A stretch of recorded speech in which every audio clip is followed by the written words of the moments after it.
Wahai para sahabat-sahabat lu, nyo perintah hijrah katru, maka berangkatlah tuan-tuan terlebih dahulu kepada kota Madinah.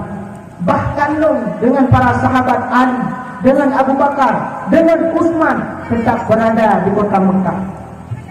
Dan para sahabat-sahabat yang lain, ya Rasulullah, bahkan ya Rasulullah kamu niu hijrah, sedangkan don tetap neten, don tetap neten di kota Mekah. Apa jawaban baginda Nabi?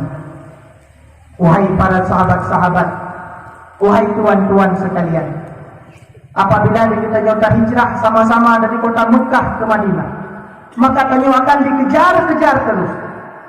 Karena uronyo yang dikenal adalah lahlung kepada Nabi.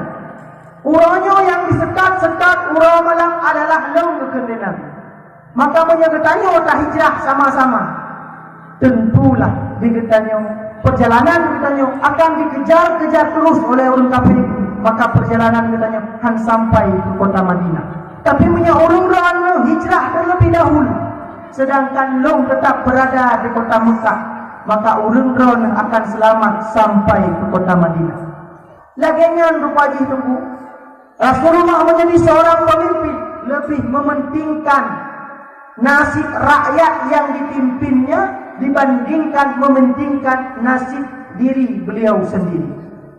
Lagian pemimpin itu nyokir yang dicontohkan oleh Rasulullah. Menyatanya dari pegang masalah, tanya seorang pemimpin, Rasulullah juga seorang pemimpin.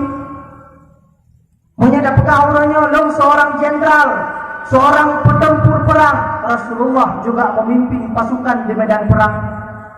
Long seorang guru orangnya, tak sebut datang ngajar Pak SMP dan ngajar Pak SMA, beliau juga seorang guru mengajar jamaah di masjid-masjid. Long orangnya seorang pedagang, beliau juga seorang pedagang yang amanah dan jujur. Long orangnya seorang mubalik, beliau juga seorang mubalik mendakwah di dalam kebenaran. Maka Bambandung di dalam kehidupan Rasulullah tercermin uswatun hasanah.